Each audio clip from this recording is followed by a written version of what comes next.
G'day folks, Pat Callinan here. What an incredible start to a 4x4 adventure. I'm at the top of Big Red, the biggest sand dune in the Simspon Desert, and our wonderful and hauntingly beautiful bagpiper is playing his tunes to wake up the campers below.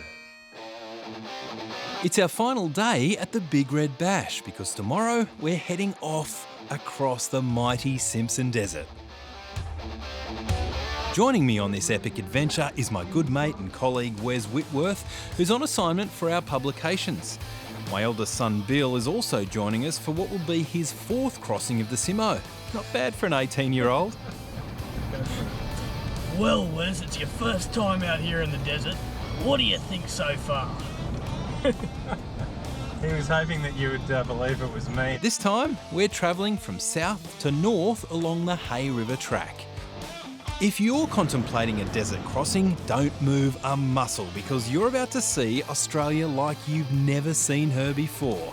This track is a four-wheel driver's dream come true. The landscapes, the sunsets, the wildlife, characters, vegetation and campsites are all 5-star, gold-plated perfection.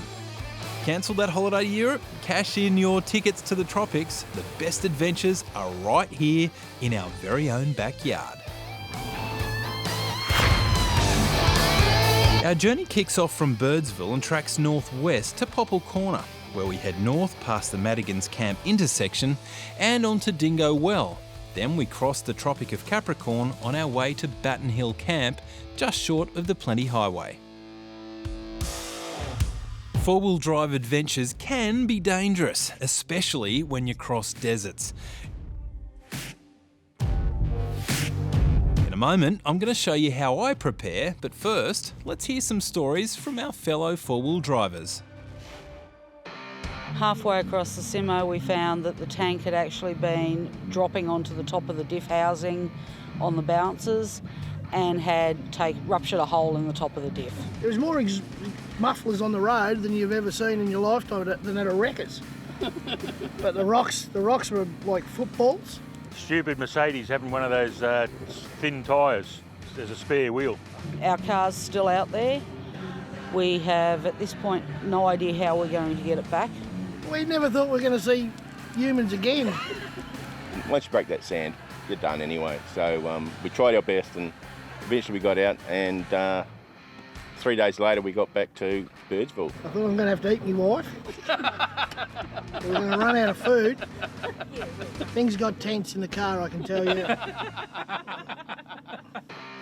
If you're wondering what one of the major problems people have on the tracks around Birdsville, look no further. This is 3 days worth of tyre carnage. We're looking at a pile of over 80 tyres here. And where do you come to get them fixed? Here at the Birdsville Roadhouse. So Sam, what are the most common problems that people have when they're travelling across the desert? They're all overloaded. They all have their tyres too tight with a predetermined tyre pressure and they refuse to try anything different once they get out there. But most of the damage is snap chassis caused by airbags, towing things. There's probably a reason why it's recommended you don't tow anything out there. But everyone thinks they have a superior rig and it's all the other people who have an issue, but I tell them, mate, you are the average. And the whole rear suspension fell out of the back of the caravan. And the bloke pulled me over, you got something dragging over your van, so anyhow I ended up having a look and all my springs are broken. Crossed the Simpson last year, under tow for 200 k's because we popped a hole in the tank and got into Alice and repaired it up. Now the team at the Birdsville Roadhouse will do everything in their power to get you back on the road and driving your vehicle, but sometimes that just doesn't happen. You could be mid-desert and your vehicle will need to be tilt-trayed out of there. So how do they do that? With this big beast. 265 horsepower of 2-stroke diesel on coil springs. If someone is stuck, roughly in that centre line of the desert there, what would that cost them or their insurance company? You can never quote on anything, but I don't think, we've definitely never had a job reach 10 grand. But people need to have that 10 grand in the back of their head for worst case scenario, for sure. Don't go out there if you can't afford it because it's not my fault. You went out there unprepared. I didn't build it, buy it or bugger it. And so basically we're up to about $9,000 now. Everywhere where he thinks mother-in-law won't go, we'll go there. She has to follow. That was the trip. We got bugged.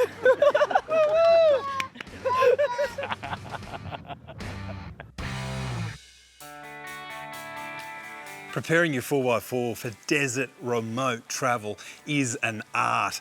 And it's an art that I don't know if you ever get completely right. It's always that delicate balance between taking too much and taking not enough. So what sort of modifications do you need for your four-wheel drive, and what sort of spares do you take for these journeys? Well, let's start off with the vehicle. First, you want a thorough mechanical service before you head off, paying particular attention to suspension, electrical items, mechanical linkages and tyres. But what sort of modifications do you need to make to your vehicle that'll help it cope with those arduous conditions you're going to find in those remote areas of Australia? Upgraded suspension to carry the loads and lift your vehicle's belly off the ground is important, as too are tyres. And while the tread is important for traction, it's actually the construction of the tyre that is even more critical. A strong puncture-resistant tyre that is light truck rated is really important if you want to cross the desert in one piece. You never know when you're going to get a bad dose of fuel, so in my Amarok I've fitted what's called a pre-line fuel filter. Now what happens there is I get an early warning through a buzzer in my cabin of my vehicle that tells me if I've got water in my fuel. Another form of preventative maintenance is an oil separator or catch can.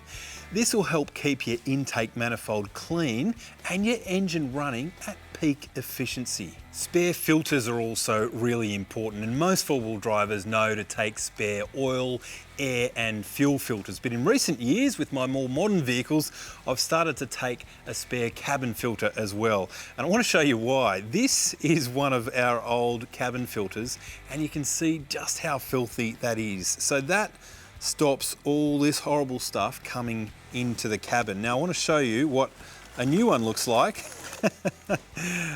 So if that doesn't convince you to take a spare cabin filter, I don't know what will. But look, this really is a big topic. So I've compiled a free downloadable checklist that you can use for your next adventure to know that you've got all the right spares that you'll need out in the deserts. Check it out now at mr4x4.com.au. Sunrise, day one, camp one, just on the inside of the edge of the Simo. It is final preparation time for our trip into the desert. Now, you do need to have a sand flag, at the very least, on the lead vehicles of your convoy. And we do that because the Simspon Desert is a one-lane track and you don't want to collide with another vehicle at the top of a sand dune. It has happened before, particularly with motorbikes that come racing over the sand dunes. So this is a bit of an early warning system for vehicles coming the other way. Another early warning system is to set your vehicle's UHF-CB radio to channel 10. Everyone on the Simspon Desert should be running that same channel, so our convoy can talk to other convoys along the track. And of course you need to lower your tyre pressures as well. We're running 20 PSI in the fronts and between 24 and 26 PSI in the back, depending on the loads that those vehicles are carrying. Obviously if it gets a little bit softer further into the desert, we'll drop some more air out as well. The Simspon Desert was formed over 270 million years ago. At 176,000 square kilometres, it's the world's largest sand dune desert. And this is the 8th time I've crossed it in my four-wheel drive. And it won't be the last. Because this massive expanse of great Australian wilderness never fails to surprise and delight all who dare to venture inside. But not everyone chooses to cross the Simo in a 4B. We bumped into this hardy group of modern-day adventurers taking a camel train into the centre of the desert. Go on, Ned. Don't have to get the stick out. Come on. They're not as damaging to the environment as some people might think. I came out initially as an ecologist, that's my background, and just loved the camel so much that I wanted to keep coming out as a cameleer. I think that in the cities, when there's lots of people around, you get on a high horse about what your importance is in the place. But when you're out here and there's nothing around you and it's just you realise that like the world is so big and the land is so important to us, and you're just such a small part of it. Such a small part, which is like quite an incredible thing to realise, I think. So Wesley, this is your first crack at the Simspon Desert. What do you think so far, mate? I was honestly expecting, being the D word for desert, I was expecting it just to be rolling sand and just nothing, absolutely nothing. Yes, I think photographers and videographers are pretty sneaky in that they will find, the one or two bare crested sand dunes and they will shoot the hell out of them. I might make that my mission of this trip, is to capture as much of the vegetation and foliage that we're seeing here as possible. The feeling as we drive through here is quite incredible. The pastures, you could be in dairy country. They are so vibrant and so green. Just about as vibrant as the red sand that is right next to us as well. What you're looking at here are floodwaters that started their 1,700 kilometre journey to Lake Eyre 5 months ago in tropical North Queensland. Well, this is the one and only water crossing that you'll find in the Simspon Desert, but just like in the high country, it's a great idea to pull up and let your vehicle components cool down. And by those components, I'm talking about the brakes and the diffs, those sort of things that are very hot. If they hit ice cold water, they just might contract really quickly and suck that water into those components, and they tend not to like that. So we're going to let the vehicles cool down while we have a bite of lunch and then mosey on across.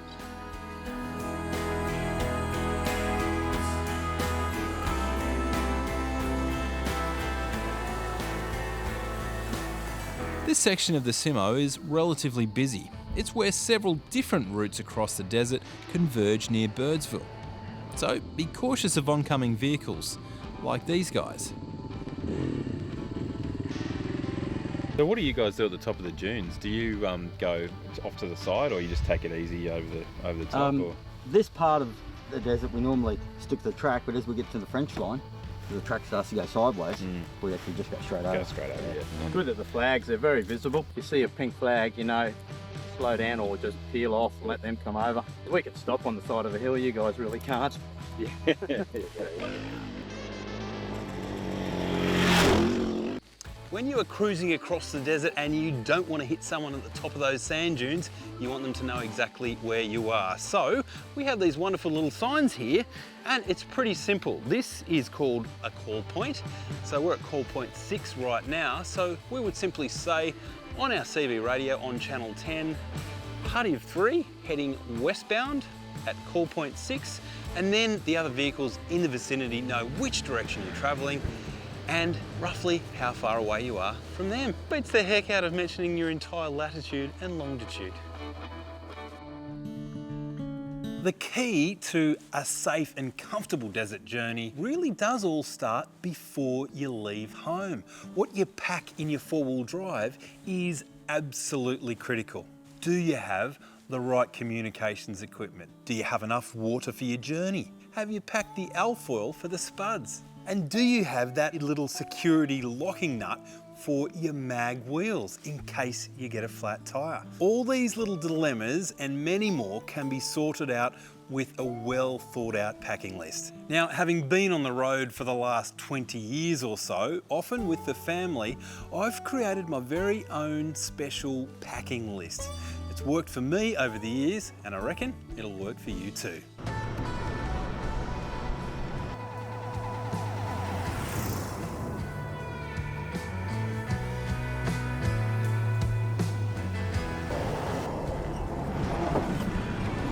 As you drive up and over these Simspon Desert dunes, you will notice very, very quickly that there are big holes and corrugations, sort of oversized corrugations to be honest. The sand in the desert is a different consistency to the sand on Australia's coastline. Generally on the coast you'll have steep sand dunes and you really need to floor it to get up and over them.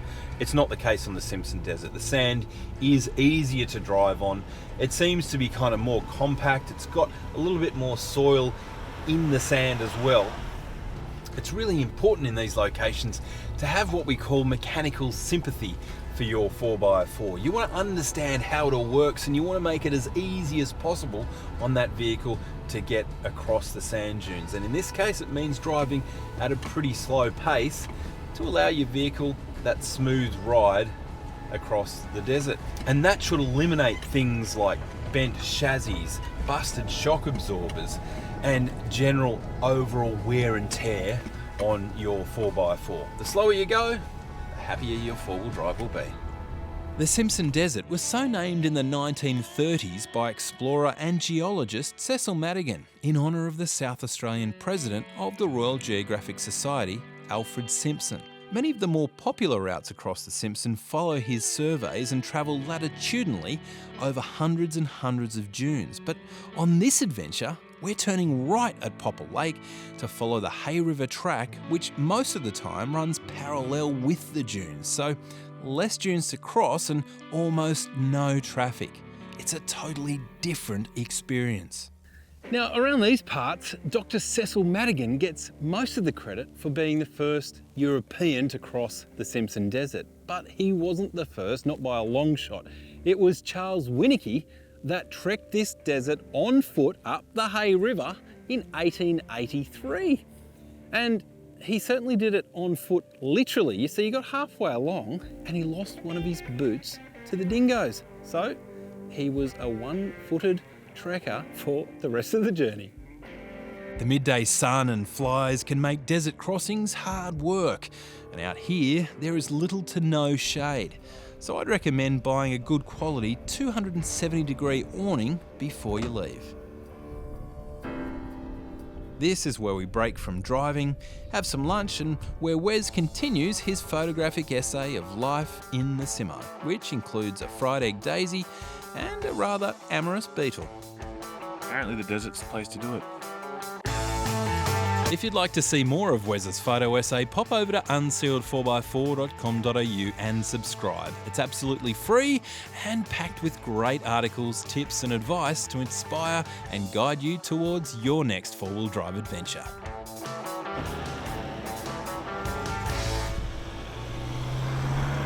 And so we head north from Popple Corner, and for the first time in all our desert crossings together, I hand over the wheel to my eldest son, Bill.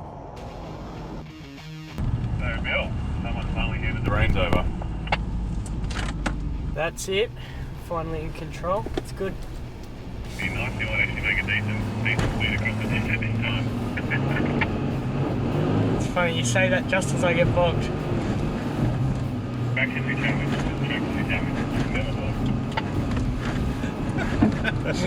Did someone forget to hit the button? Yes, I did. I totally forgot to hit the off-road mode and turn the traction control off. That's why that dune was a bit difficult then. Funny you say that, because I just mashed the same button myself. There we go. Should be a bit easier now.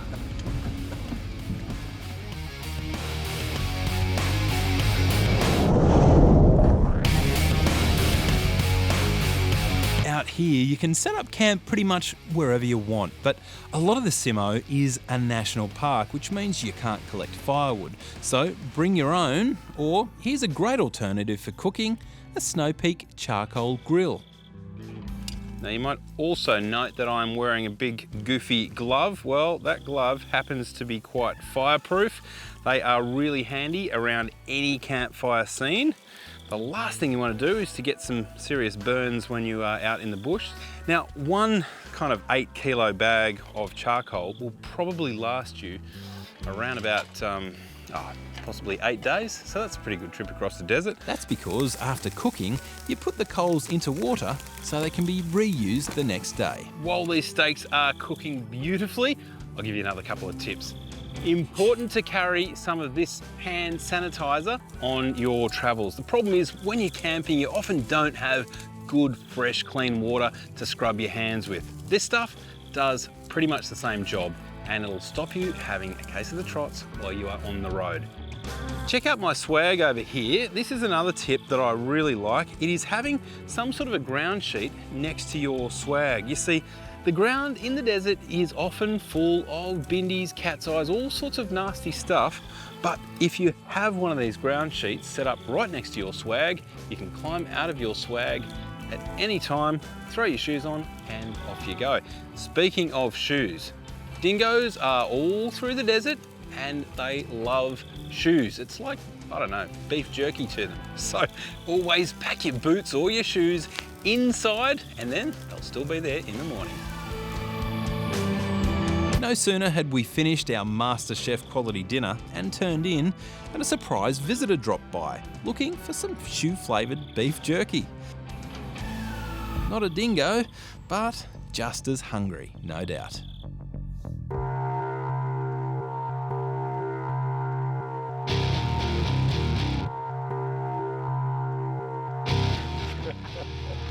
First light, and with all our boots still intact, we pack the vehicles and head further up the Hay River track towards the northern end of the Simspon Desert. And along the way, Bill shares his first impressions of desert driving.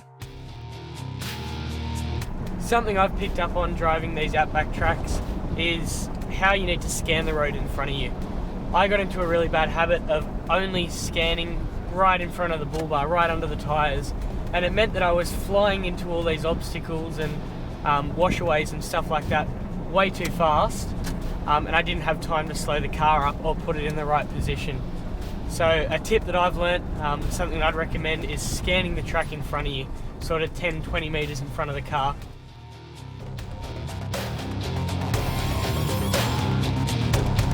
About a third of the way between Popple's Corner and Baton Hill Camp is where the Madigan line intersects with the Hay River track. When Cecil Madigan arrived here at this camp, Camp 16, he actually said, "I would be much interested to see who next sees this tree." Well, Cecil, there's a bookload of them, mate. This is where you inscribe your name these days for the modern explorer. It is a rather beautiful link back from that old 1939 exploration to the modern explorer that comes through here today. Although you still have to cross the occasional sand dune on this track, mostly the landscape is very different to what you experience on the other, more popular crossings. And just look at this for a little slice of heaven. In terms of the botanical beauty in the area, it is just spectacular. Not to mention the colours in the sand here. It is significantly redder sand than you will find on the QAA line. But you also find these gorgeous gum trees. There's no single big trunk to them. It tends to be multiple trunks that just sort of pop up. But it's this endless struggle for survival that always amazes every single traveller that comes up the Hay River track. It only takes the tiniest drop of rain to transform this dry riverbed into a lush meadow. The soil is rich and full of seeds. This biome appears to be resilient, but the opposite is true. Deserts are pretty fragile places in that there's limited resources. So, you know, after a bit of rain and a bit of feed comes on, you don't want to get that to get overexploited. So that's where dingoes come in as a top-down regulator. You know, they regulate the herbivores. Adam O'Neill and Dr. Ariane Wallach are living amongst and studying the wildlife that depend on this desert biome. Much of their research is focused on one of Australia's most important apex predators, the dingo. When you go to the bore here, you'll see that there's virtually no grazing at the bore. That's the effect of dingoes, stable dingoes. You know, animals will come in, have a drink, and then keep moving. It's not so much that they're killing a lot of stuff, it's just that they're altering the behaviour of animals. So, which is good for the system. You know, it keeps them moving. You avoid that overgrazing pressure, which is good for all other species, you know, down to the real little critters. Yeah, the traditional view, probably of a lot of Australians, is that the silver bullet. If we knock off foxes or if we knock off cats or whatever it might be, everything will go back to normal. Won't it be lovely? And they won't. But that's your research has found that that's just not the case. Yeah. No, and in fact, often killing wildlife can increase their population densities. So killing a fox doesn't mean that in the long term there's one less fox. It can actually mean there's 10 more foxes, because lots of animals like foxes and others are territorial and they're social, and so what you do is create what is called a sink. So that fox may have held a territory, that fox is now dead, and then 10 other foxes can now come in. That's the same for dingoes and many others. Now, to devote your lives out here in the middle of nowhere to this animal, there's obviously you feel a pretty deep affection for them. I've learned to see the world in a slightly different way since I've been studying dingoes. So I tend to look at everything through a dingo prism. I've had one experience of meeting a dingo in the middle of the desert, and that dingo looked into my eyes, and I looked into his eyes, and it felt clear that he knew that I was a someone, not a something, that there was someone home. And I knew that there was someone there. There was a recognition of one another. And that's such a special experience with a wild animal in the middle of the desert. I think we've gained a lot through our association with wolves and dogs and dingoes. And the Aboriginal people regard the dingo as a sacred totem, absolute taboo to kill a dingo. There's a reason for that. Because they must have learnt over 40,000 years that if you start killing animals like dingoes, it's going to come back and bite you.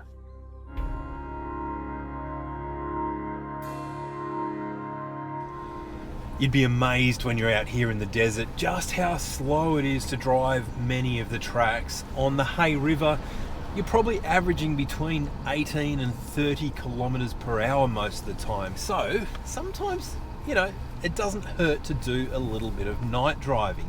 Normally at high speeds, we try not to recommend that out in the bush because of animal strikes, but when you're driving at 18 kilometres per hour, that is not the issue anymore. With a good set of driving lights, you can cruise on into the night in absolute comfort, and it really is a nice time to drive. There's an upside to it as well, and that is the fact that you can actually save a little bit of juice when you're driving at these times. The cooler, denser air is more oxygenated, so your engine will actually burn more efficiently when you're soaking up the night sky. That's it. Just try and avoid this guy over there. And I think that will just about do it, mate. Perfect, thank you. So guys, when you are setting up camp or when you drive off the track at all, you've got to be very, very careful in the desert. You see, the sandy desert track that you've been driving all day, puncture-free, is just that. It sees a lot of traffic and it's very rare that you would get a puncture there. However, as soon as you get off that track, you are dealing with all sorts of fallen debris off the side of the track. And often it is trees that have taken a millennia to grow, and when they die, they are some of the hardest timbers in the world. Like, let's just check out this little bit here. Super sharp on the end there. That would take out the sidewall of any tyre on the market.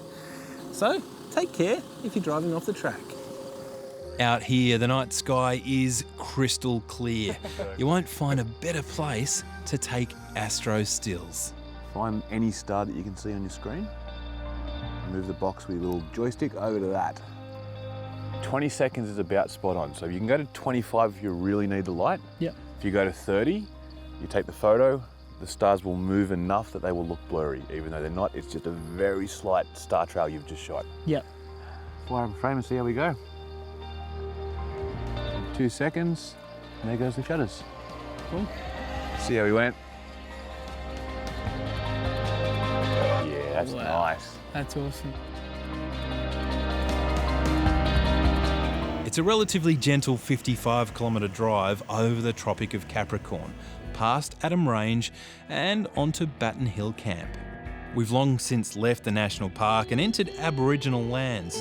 This land belongs to the Arenti people, so you do need to get a permit from the Central Land Council. The Bookie family have set up an excellent campground with running water, hot showers and long drop toilets. And this is the best part, they run guided bush tucker tours. What were the most common foods, bush tucker, that you ate with your family? Oh, just mostly kangaroos, turkeys, turkeys.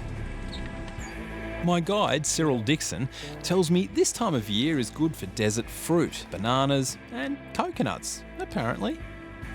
Maybe some bush bananas here. Yeah, there's one there. There's one there. Yeah. We have a bush banana, folks. They're quite big. Oh, I'm glad I brought a bill. The mob at Baton Hill run what they call My Country tours that give you a rare insight into the traditional culture and history of people who have lived in this part of the Simpson for tens of thousands of years. Okay, so this is it, mate? Yeah.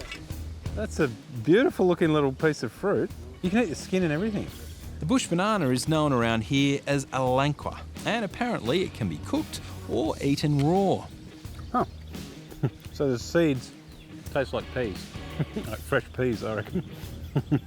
A little further up the track, Cyril finds bush coconut. Oh, that's it hanging up there. Incredibly, this fruit, if you can call it that, is the result of a female adult scale insect laying its larvae in a gall or growth on the side of the bloodwood eucalypt. Oh, wow. Talk to me about these, mate. I never would have thought that as a food. It's like coconut. Right, right. Oh, that's beautiful, mate. Fantastic. Grub. Yeah, and that's okay to eat. It's not going to kill me, you promise. Yeah, you can eat all the inside. Oh, wow. Nice and sweet. They put it in water. And make a sweet drink out of it. Yeah, right. Look at that, guys. That is sweet nectar. Sweet Baton Hill nectar. And this is just one of those things you would normally, well, you wouldn't even get to access this land unless you knocked on the door at Baton Hill and drove through this region. And it just opens your eyes after driving, and often, to be honest, driving up the Hay River track and not really knowing exactly what is around you, and getting this personalised tour of this area is really something special. It just opens your eyes up to an absolutely incredible region of Australia. So now I have to work out how best to incorporate this bush tucker into a camp oven recipe. And I have a plan. Well, this evening we could not go past cooking a delicious desert damper. Boy oh boy, my Year 8 English teacher, Brother Michael Norton, would be proud with my alliteration right now. We're going to cook it all up on our Clearview kitchen, which is a pretty nifty accessory in itself, folks. And this damper, like most of my dampers, is dead easy to create. There's not a whole lot of measurement in there. It is more cooking by feel. This recipe begins with self-raising flour straight into your mixing bowl, along with orange juice, a generous amount of brown sugar, salt, and melted butter. Then it is time to put our more funky desert ingredients in. The first step is to actually infuse this beautiful bush honey in some hot water that has been bubbling away by the fire. Next is the bush banana, which you could substitute with supermarket bananas. Next up, we've got our bush coconuts, and you really just need to carve that beautiful flesh out from the inside. And desiccated coconut from the supermarket will do as a substitute here, folks. Add in some chopped dates. And now for the finishing touches, we are going to throw in around about a teaspoon of ground nutmeg and a teaspoon of ground cinnamon. In goes the bush nectar juice and mix everything together. So now this is what I like to call a no-knead damper. What I'm looking for here is a consistency of, remember the old clag paste?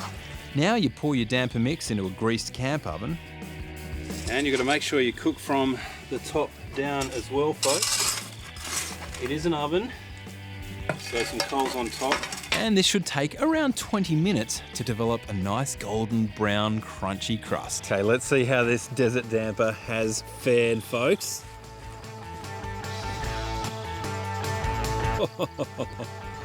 That looks pretty damn good to me. And the perfect way to eat this is with a big, generous lump of beautiful, rich, melting butter. Oh wow, that is actually amazing.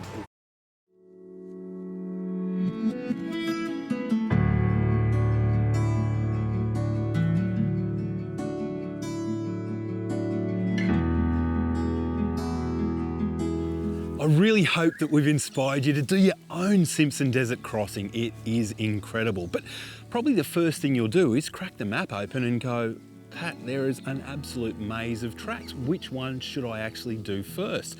Well, I've been lucky enough to cross the Simspon Desert 9 times now, and I've done every single track on the Simspon Desert. So hopefully I'll let you know what you should do first. So let's say that this is Birdsville right about here, and Mount Dare is over here on the western side of the Simspon Desert.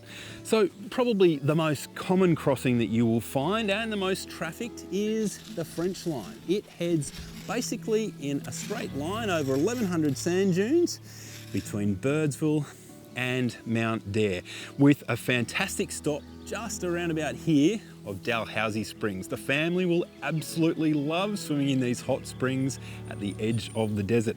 So the easier tracks across the Simspon are the French line, still very rough mind you, but if you want something that's a little bit easier and softer on your vehicle, I'd recommend going further south as well. On the Rig Road and the WAA line, they sort of head down here, and there's some butte tracks like the Erebina track and Knowles track that head up here as well. These ones head in between the sand dunes. They're very easy on your vehicle and they're very easy on the eye as well. Absolutely beautiful tracks. If you want something a little bit more challenging though, look towards the Madigan line.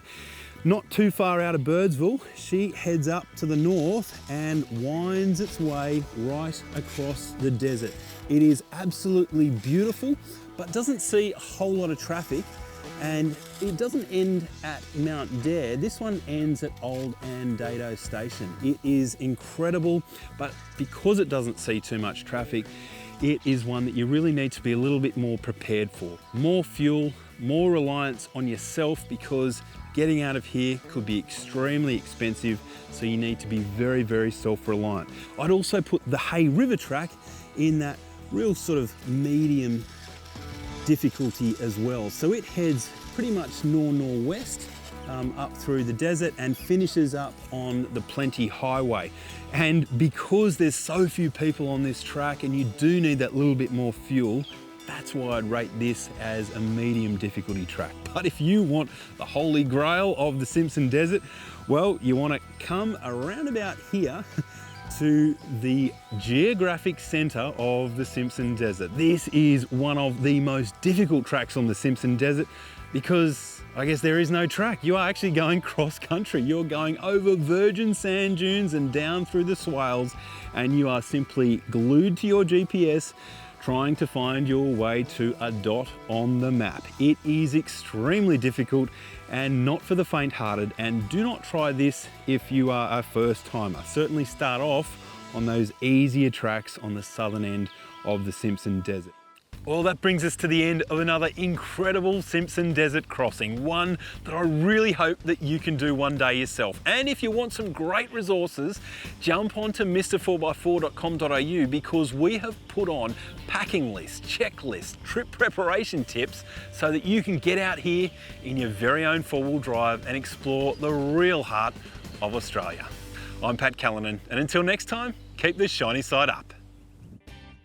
And don't miss our next episode as we go from Noosa to Byron the back way. This adventure is just out the back of Brisbane and we have uncovered some incredible tracks, some amazing waterfalls and some pretty awesome food challenges. So be sure to tune in.